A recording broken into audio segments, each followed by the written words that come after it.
देखिए, जहां तक मुझे नॉलेज है, मेरी जानकारी है, तो ऐसा होता है कभी भी सिलेक्शन में कि बीसीसीआई प्लेयर्स का पूल बनाती है। उस पूल का ऑक्शन होता है और जितने भी ये फ्रेंचाइजी ओनर्स होते हैं, ये सब उस ऑक्शन के अंदर से प्लेयर को लेते हैं।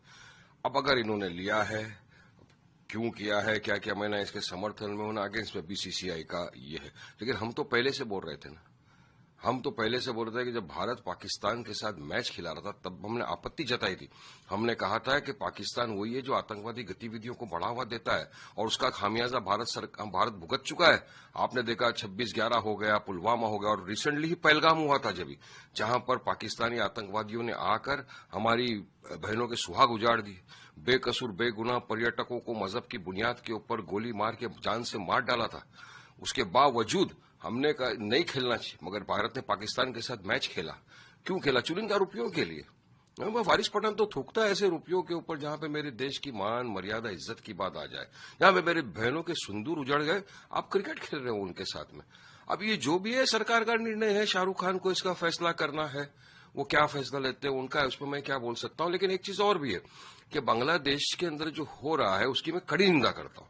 बांग्लादेश में जो हिंदू माइनॉरिटी के ऊपर अत्याचार हो रहा है, मॉब लिंचिंग हो रही है, उसकी मैं कड़ी से कड़ी निंदा करता हूं। नहीं होना चाहिए, वायलेंस नहीं होना चाहिए, किसी को भी कायदा कानून अपने हाथ में लेने का अधिकार नहीं है।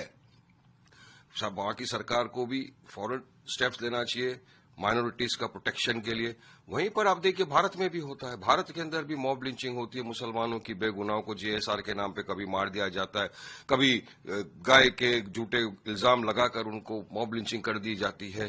तो जब तो सब खामोश बैठते, कंटेमिनेशन भी नहीं होता, कुछ नहीं होता। इतना ही नहीं, जब इखलाक के जो मॉब लिंचिंग कर दी जाती है, उसके जो कातिल जब बाहर आते हैं उनको फूल हार लड्डू खिलाया जाता है और उसके बाद योगी सरकार उन कातिलों के ऊपर से केस विड्रॉ करने की बात करती है। तो मॉब लिंचिंग को बढ़ावा देना नहीं हुआ क्या? कंडेम होना चाहिए, कंडेमनेशन होना चाहिए। जहां भी वायलेंस का मैंने हमेशा कंडेम किया था, करता हूं, करता रहूंगा। किसी को कायदा कानून अपने हाथ में लेने का अधिकार नहीं है। वहीं भारत सरकार की जवाबदारी भी बनती है कि हमारा नेबरिंग मुल्क है बांग्लादेश, तो उचित स्टेप्स लेना चाहिए ताकि वहां की माइनॉरिटी प्रोटेक्ट हो।